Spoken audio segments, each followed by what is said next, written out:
We're going to have an election after today going into 2026, 2028 on towards, look, we better start lobbying as a people that if they ever do this crap again, they don't get to get paid either. It is a shame. Many of you may not know this, but while no one else is getting paid and people aren't getting support from the federal government, from tax dollars that you and I pay, that the Congress people are getting paid. Of New York, she ran when she was a candidate. Her number one talking point, because she was running for attorney general, so there's not much to talk about except I'm either going to lock people up, or I'm going to go easy on people, or I'm going to do no bail or whatever, right? Her number one thing was telling people that if you elect me, I'm going to put Donald Trump in jail. Yep. She never said for what. She never said I'm going to charge him with rape. She never said I'm going to charge him with fraud. She just said I'm going to put him in jail. And so when she got there as a prosecutor, she looked at the man's entire history to find a crime to charge someone with. That's egregious. I mean, she's probably directly responsible in Congress for about $400 million of federal money coming into the state.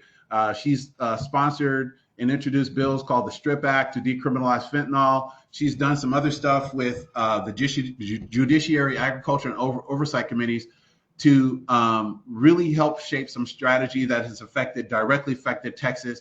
And despite the fact that she's a Democrat, she's been working with the energy sector to figure out how to improve clean energy funding in Texas, which has actually taken root, as well as trying to get emissions down. So she's done a lot for the short time she's been in Congress. Could she have done more? And could she have been more progressive?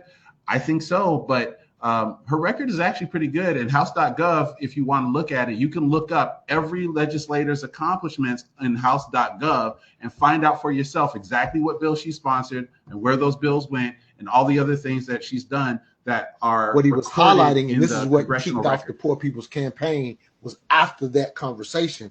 What it was he realizes that although he had fought for dignity of African Americans, he realized even with the wins that we've gotten at that point, when he's having this realization, he realized I've got him there with no economics inside of a capitalistic society. So it wasn't that he was disagreeing with integration in itself. He realized I've integrated the burning. He actually house looked at was all the burning house of nerds out capitalism. there, all the people who felt like they had a grievance, including Elon Musk, who is a big nerd who comes from a grievance country called South Africa when it comes to white folks with, a grievance about stuff when they got caught and they had to give away the illegal theft that their parents were involved with. So this is a revenge presidency. And he rallied the country. He built the grassroots organization that Bernie used, that Barack used, that many other outside the mainstream party apparatus used. Trump used it in many ways. This outside of the party apparatus.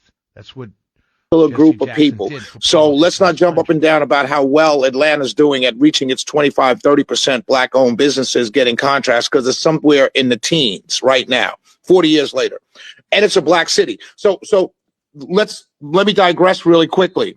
A black-run city of all Democrats. Why do you still need this program? Why every contract should be black-owned if you're a black-owned city?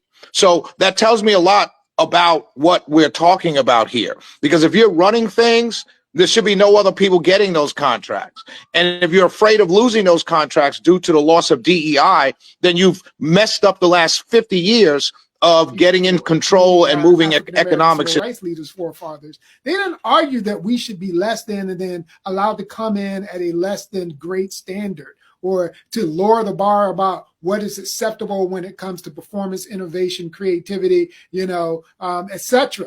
But that's what DEI has lately argued for the past 20 years. And so in that way, it's good that DEI is gone, because we didn't argue for the functional aspect of diversity. That's what we need to renew our argument for. So I'm gonna tell you this real quick.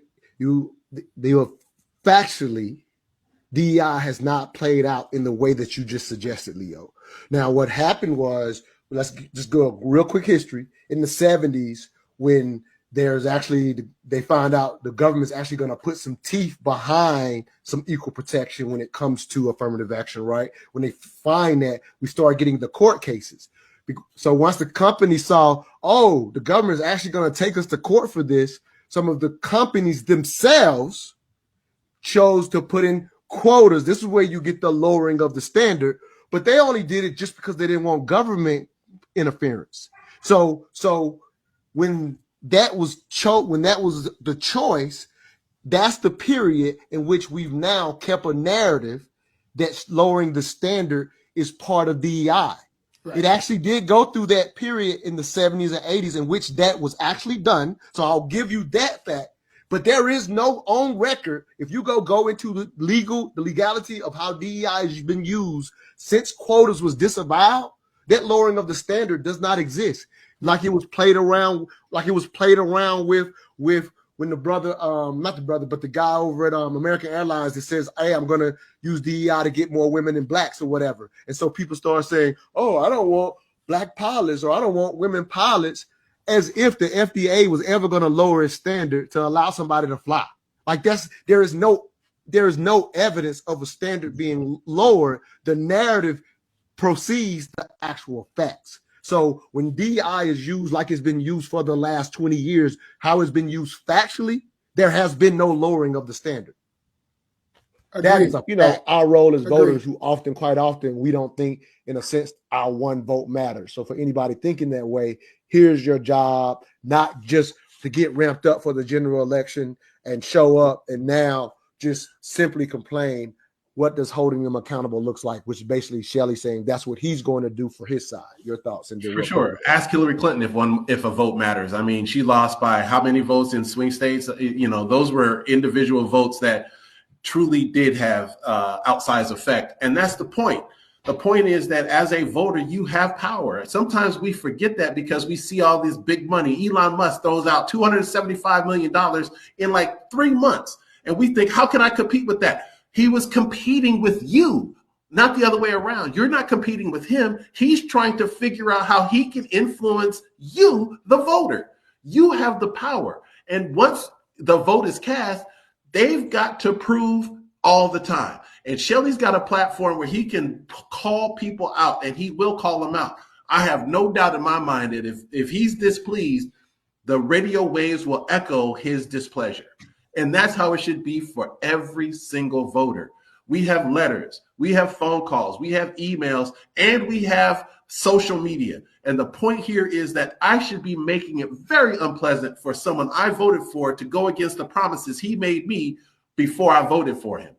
Absolutely. Once that's true, we can start to see change. We can actually affect the trajectory of a politician while they're in office between votes simply